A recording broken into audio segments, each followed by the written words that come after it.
Failure to success. क्या आपका भी कोई ऐसा सपना है जिसे पाना आपको नामुमकिन लगता है? क्या आपको अपने सपने को पाने के लिए पहला कदम उठाने में भी डर लगता है? आपके दिमाग में क्या आता है जब आप खुद को फेल होता हुआ देखते हैं? क्या आपको लगता है कि आपको गिव अप कर देना चाहिए या फिर खुद को एक और मौका देना चाहिए और आगे बढ़ना चाहिए? अगर हम अपने गोल्स को पूरा कर लेते हैं तो वो हमारी पहचान बन जाती है, वो ही हमारे जीने का पर्पस बन जाते हैं। पर अपने सपनों को पूरा करना हमेशा आसान नहीं होता। उन्हें पूरा करने में कई चैलेंजेस आते हैं जो हमें उसे अचीव करने से रोक सकते हैं।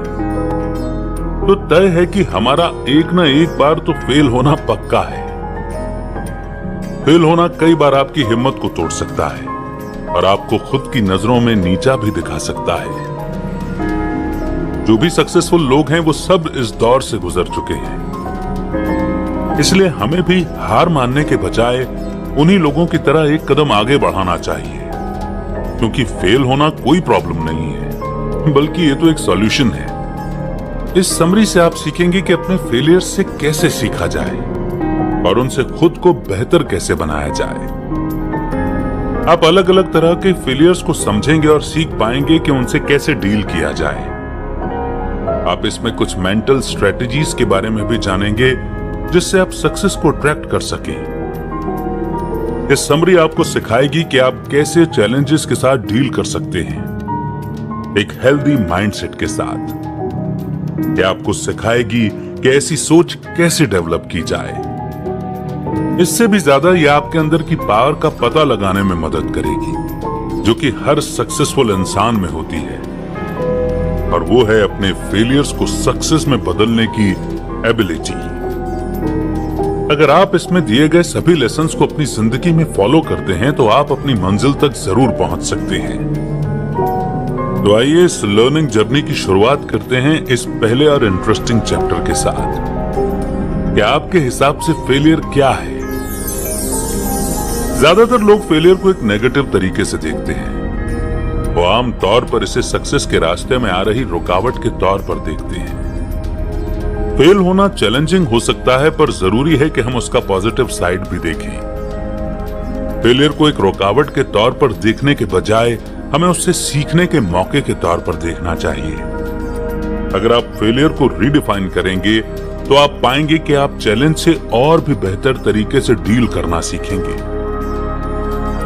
ज्यादातर सक्सेसफुल लोग यही करते हैं, सिर्फ इसलिए क्योंकि वो फेल होने को अपने रास्ते का ही एक पड़ाव समझते हैं। इसीलिए वो फेलियर से डरने के बजाय उसे थ्रिल या एडवेंचर के तौर पर लेते हैं और उसका सामना करते हैं। फेलियर के बारे में ऐसा ख्याल रखने से वो खुद को अपने कंफर्ट जोन से बाहर निकाल पाते हैं। इससे सक्सेसफुल लोगों को अपनी कमजोरियों का पता चलता है, जिससे उभर कर वो एक बेहतर इंसान बन पाते हैं। इसका एक परफेक्ट एग्जाम्पल है टूरिया पिट, जिनमें एक एक्सीडेंट के बाद गजब का बदलाव आया था। उनके पास एक स्टेबल जॉब थी जो कि एक माइनिंग इंजीनियर की थी, और एक प्यार करने वाला पार्टनर भी। वो ऑस्ट्रेलिया की मिस अर्थ कॉन्टेस्टेंट भी रह चुकी थी। टूरिया को सितंबर 2011 में एक लोकल अल्ट्रा मैराथन में पार्टिसिपेट करने के लिए इनवाइट किया गया था।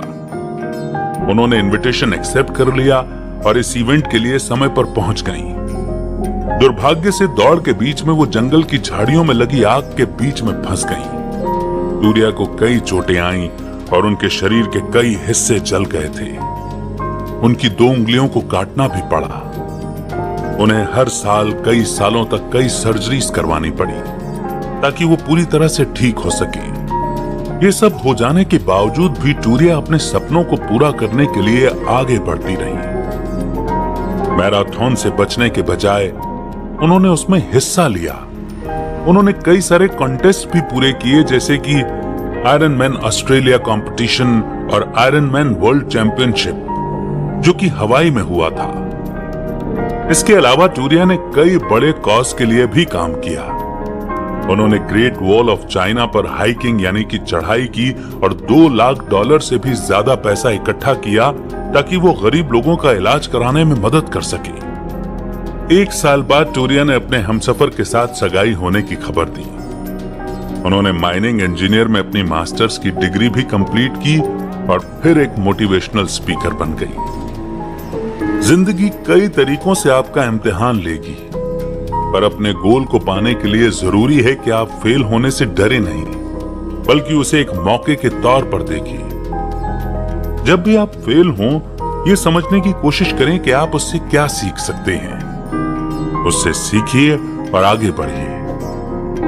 और इस प्रेरणा को लेने के बाद हम बढ़ते हैं आगे नेक्स्ट चैप्टर की ओर। हार जाने के डर के साथ कैसे डील करें। ज्यादातर लोग डरने की वजह से वो नहीं बन पाते जो वो बन सकते हैं। उनके डर की वजह से वो बस वहीं फंसे रह जाते हैं और उसी में खुश रहते हैं जो उनके पास है। वो खुद को इंप्रूव करने की कोशिश ही नहीं करते, बल्कि अपनी पोटेंशियल को कम कर देते हैं और दूसरे लोगों को उनकी इंसल्ट करने का मौका देते हैं। अगर आप सक्सेसफुल होना चाहते हैं तो आपको हमेशा होते रहने वाली ग्रोथ से कभी नहीं डरना चाहिए। ऐसा तब होगा जब दूसरे आपके बारे में क्या सोचते हैं आप ये सोचना छोड़ देंगे। ऐसा करने से आप खुद के बेस्ट वर्जन बन जाएंगे। सिडनी पोइटियर ने अपनी बुक लाइफ बियॉन्ड मेजर में अपनी जिंदगी के एक टर्निंग पॉइंट के बारे में बताया है। ये बहमियन अमेरिकन एक्टर न्यूज़पेपर में बर्तन धोने के जॉब के बारे में ढूंढ रहे थे। जब उन्हें कुछ नहीं मिला तो उन्होंने पेपर फेंक दिया। तब उनकी नजर एक ऐड पर गई जिसमें एक्टर्स वांटेड लिखा हुआ था। उन्होंने पूरा आर्टिकल पढ़ा और उन्हें पता चला कि अमेरिकन नीग्रो थिएटर में ऑडिशन होने वाला था। वो जगह जहां वो रहते थे उसके बिल्कुल पास ही थी। जब वो वहां पहुंचे तो डायरेक्टर ने उन्हें एक किताब से एक पैसेज पढ़ने को कहा। ये उनके लिए काफी मुश्किल काम था क्योंकि उन्होंने सिर्फ 1 ही साल स्कूल में पढ़ाई की थी। इस वजह से उन्हें बहमियान एक्सेंट में पैसेज पढ़ने में बहुत मुश्किल हो रही थी। ये देखकर डायरेक्टर को गुस्सा आ गया और उन्होंने सिडनी से बुक छीन ली। उन्होंने सिडनी से कहा कि उन्हें बर्तन धोने का जॉब ही करना चाहिए, क्योंकि ना तो उन्हें पढ़ना आता और ना ही लिखना। और फिर डायरेक्टर ने उन्हें बाहर निकालकर दरवाजा बंद कर दिया। सिडनी ने दोबारा डिश वॉशिंग की जॉब तलाश करने का फैसला किया। तब उन्हें एहसास हुआ कि उन्होंने तो डायरेक्टर को कभी बताया ही नहीं था कि वो बर्तन धोने का जॉब ढूंढ रहे थे। तो इसीलिए अगर डायरेक्टर सिर्फ उन्हें एक डिश वॉशर के रूप में देखता है तो जाहिर सी बात है कि वो खुद उनकी वैल्यू भी बस उतना ही करता होगा। उसी वक्त वो खुद के लिए खड़े हुए। सिडनी ने ठान लिया कि अब वो ये साबित करके रहेंगे कि वो एक डिश वॉशर से कहीं ज्यादा हैं। ठीक वैसे ही जैसे उनके माता पिता कहा करते थे। उन्होंने उसी दिन फैसला किया कि वो डायरेक्टर को और खुद को ये साबित करके रहेंगे कि वो एक एक्टर बन सकते हैं। सिडनी को जल्द ही एक डिश वॉशर की जॉब मिल गई। अपनी शिफ्ट खत्म करने के बाद उन्होंने एक न्यूज़पेपर देखा जब एक वेटर उनसे पूछ रहा था कि फिलहाल न्यूज में क्या चल रहा है। सिडनी ने उन्हें बताया कि उन्हें पढ़ना नहीं आता है। फिर वेटर ने उन्हें पढ़ना सिखाया। जैसे जैसे समय बीतता गया सिडनी की पढ़ने की और बोलने की स्किल्स सुधरती गईं। उन्होंने थिएटर एक्टिंग को एक मौका और देने के बारे में सोचा। इस बार सिडनी को एक प्ले में लीडिंग रोल मिला था जिसका नाम था लिसिस्ट्राटा, जिसे कि ब्रॉडवे ने प्रोड्यूस किया था। इस प्ले के बाद उनकी किस्मत चमक गई और करियर सक्सेसफुल साबित हुआ। सिडनी अफ्रीका के रहने वाले ऐसे पहले एक्टर थे जिन्होंने 1963 एकेडमी अवार्ड में बेस्ट एक्टर का अवार्ड जीता था। ये उन्हें उनकी film lilies of the field में उनके रोल के लिए मिला था। सिडनी 1980 की एक कॉमेडी फिल्म स्ट्रेर क्रेजी के डायरेक्टर भी रहे, जो कि सबसे ज्यादा पैसा कमाने वाली मूवी बनी, जिसे कि एक अफ्रीकन ने बनाया था। इसके अलावा उन्होंने एक एकेडमी ऑनररी अवार्ड भी जीता, जो कि academy of motion pictures arts and sciences द्वारा दिया गया था। प्रेसिडेंट बराक ओबामा ने उन्हें प्रेसिडेंशियल मेडल ऑफ फ्रीडम से 2009 में सम्मानित किया। और ये सब सिर्फ इसीलिए हो पाया क्योंकि सिडनी ने ठान लिया था कि वो उस डायरेक्टर को यह दिखाकर रहेंगे कि वो एक एक्टर बन सकते हैं। उस डायरेक्टर की बातों से निराश होने के बजाय उन्होंने उसे एक इंस्पिरेशन के रूप में लिया। सिडनी ने खुद को अपने पुराने वर्जन में भी अटके नहीं रहने दिया, जो कि ठीक तरीके से बोल या पढ़ नहीं सकता था, बल्कि उन्होंने कोशिश की और उस फेज से बाहर निकले। उनके हमेशा सीखते रहने की आदत ने ही उन्हें आज वो सिडनी पॉइटर बना दिया था जो वो आज हैं। आज आप जो कुछ भी बनना चाहते हैं, वो बनने के लिए जरूरी है कि आप दूसरों को ये फैसला न करने दें कि आपकी वैल्यू क्या है। खुद पर विश्वास कीजिए, छोटे छोटे स्टेप्स बढ़ाइए और खुद को इंप्रूव करते रहिए। इससे आप वो इंसान बन पाएंगे जो आप बनना चाहते हैं। और इस लर्निंग स्टोरी से प्रेरणा लेने के बाद बढ़ेंगे अब नेक्स्ट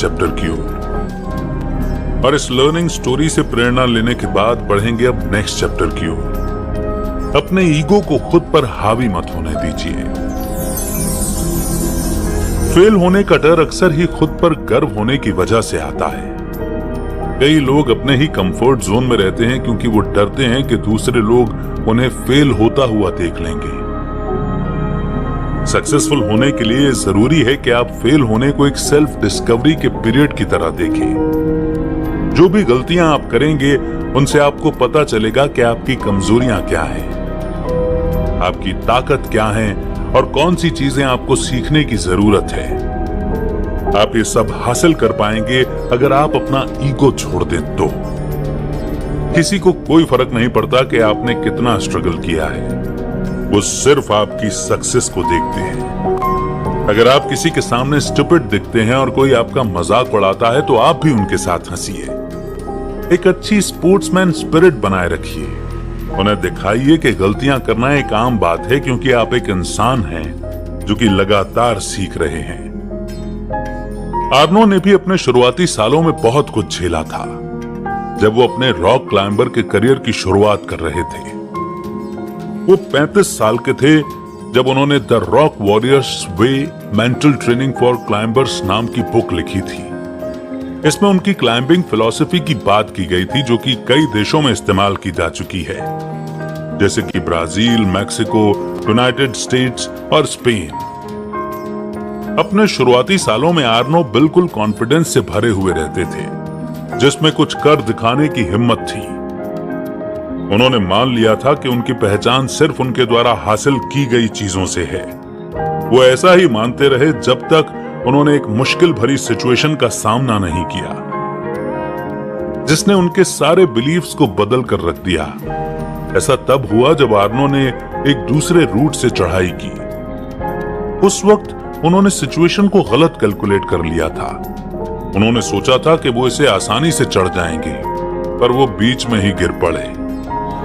आर्नो अपने दोस्तों को ये बात बताने से बहुत डर रहे थे, इसलिए उन्होंने उस आदमी को, जो कि उनके सेफ्टी रोप को कंट्रोल कर रहा था, इस बात को सीक्रेट ही रखने को कहा, क्योंकि ऐसा बताना उन्हें बहुत शर्मनाक लग रहा था। कई सालों तक वो खुद को दूसरों से कंपेयर करते रहे।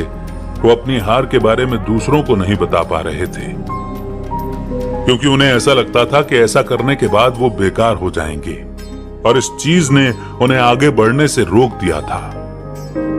जब वो 35 साल के हुए तो उन्हें ये बात समझ में आई कि खुद की वैल्यू यानी सेल्फ वर्थ खुद को किसी आदमी या अचीवमेंट से कंपेयर करने से बढ़ती या घटती नहीं है, बल्कि ये लगातार सीखते रहने से बढ़ती है। तब उन्होंने फैसला किया कि वो इस बात को अपनी बुक के जरिए बताएंगे और ये भी बताएंगे कि उन्होंने इससे क्या सीखा। आर्नो आज अपने समय में नए क्लाइंबर्स को सिखाते हैं कि वो सीखते रहने को अपना सबसे पहला गोल बनाएं। वो उन्हें यह भी सिखाते हैं कि कभी भी खुद को किसी और से कंपेयर नहीं करना चाहिए, क्योंकि ये उनके कॉन्फिडेंस को गिरा सकता है और उनके आगे बढ़ने की चाह को भी कम कर सकता है। ज्यादातर हम सिर्फ अपनी सक्सेस को देखते हैं। हम उन गलतियों को मानने से डरते हैं जो इस रास्ते का ही एक हिस्सा थी। हम कई बार अपनी स्किल्स को भी कम आंकते हैं, यानी अंडर एस्टिमेट करते हैं। इसका सिर्फ एक ही उपाय है, और वो है हिम्मत रखना और खुद पर विश्वास रखना। गहरी लंबी सांसें लीजिए और अपने गोल को पूरा करने के लिए तेजी से आगे बढ़िए। नेक्स्ट चैप्टर है अपने स्टेट ऑफ माइंड को बदलिए। नेगेटिव इमोशंस को पॉजिटिव में बदलना बहुत ही मुश्किल है। ये सोचना कि पॉजिटिव सोचने के बाद सब ठीक हो जाएगा, ये बिल्कुल गलत है। इसीलिए ये किसी भी परेशानी का बेस्ट सॉल्यूशन तो नहीं है।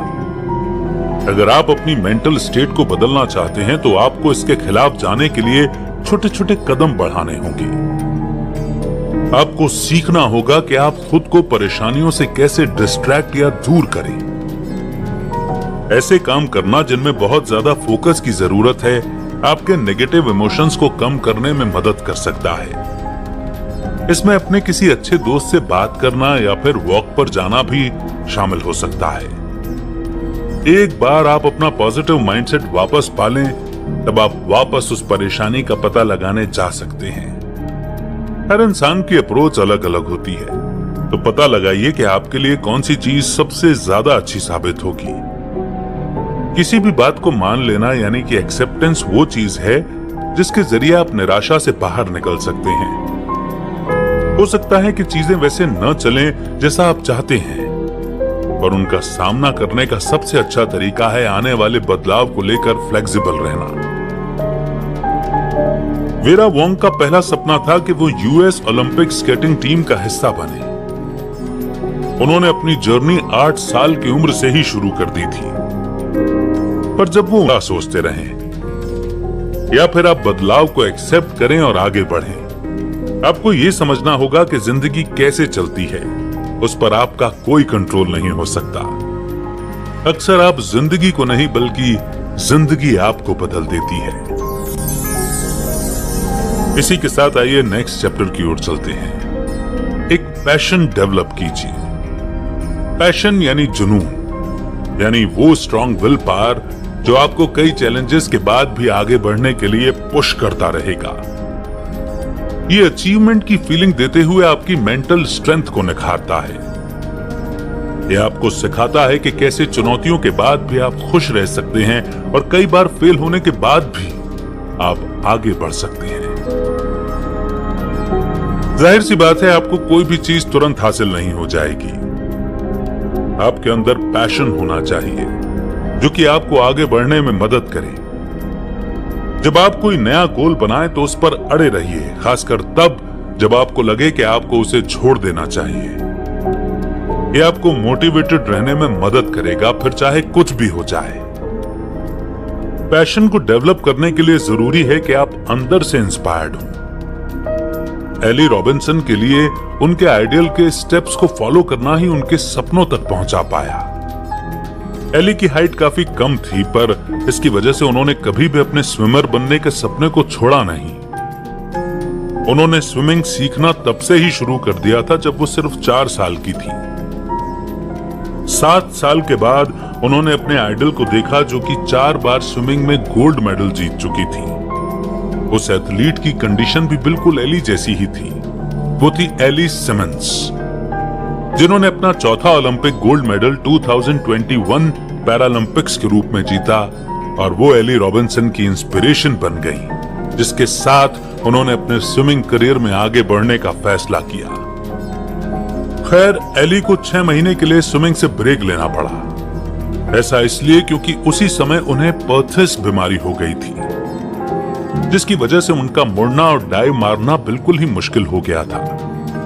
एली ने वापस रियो डी जेनेरियो में हो रहे ग्रेट ब्रिटेन पैरालंपिक्स में हिस्सा लिया, जो कि 2016 में हुआ था। उन्होंने अपने आइडल एली सिमंस को भी पीछे छोड़ दिया। उन्होंने 50 मीटर बटरफ्लाई इवेंट में एक नया रिकॉर्ड बनाया था, जिसके कारण एली रॉबिन्सन ने गोल्ड मेडल जीता था। ये सब कुछ संभव हो पाया सिर्फ और सिर्फ उनके खतरनाक पैशन की वजह से। एली हर हफ्ते 15 घंटे ट्रेनिंग करती हैं और ठीक सुबह 5 बजे पूल पर आ जाती हैं। वो अपने समय को भी ठीक तरह से मैनेज करती हैं ताकि वो अपनी फिजियोथेरेपी भी ले सकें। इनकी स्टोरी हमें दिखाती है कि कैसे हम अपने पैशन की मदद से चैलेंजेस से आगे बढ़ सकते हैं। इतनी सारी मुश्किलों के बाद भी उन्होंने कभी हार नहीं मानी, और इस वजह से वो अंत में अपने करियर में सक्सेसफुल हुई। ऐसा सिर्फ उनकी हिम्मत, कड़ी मेहनत और पैशन की वजह से हो पाया। एली की तरह ही आप भी खुद को ऐसी कई सिचुएशन में पा सकते हैं जो कि आपको खुद को कम आंकने पर मजबूर करे। पर सक्सेसफुल होने के लिए आपको खुद को ये याद दिलाते रहना होगा कि आप वो गोल क्यों पाना चाहते हैं। उसे पाने के लिए पैशनेट और डेडिकेटेड रहिए। उस प्रोसेस को गले लगाइए। अगर आप में पैशन होगा तो आपको सक्सेसफुल बनने से कोई नहीं रोक पाएगा। और इसी के साथ बढ़ते हैं नेक्स्ट चैप्टर की ओर। हार मान लेना अगर आपको वो खुद के लायक नहीं लगता है। इंसान होने के नाते हम बड़ी मुश्किल से यह जान पाते हैं कि किस तरह की सोसाइटी में बनाए गए उसूल हमें इन्फ्लुएंस करते हैं।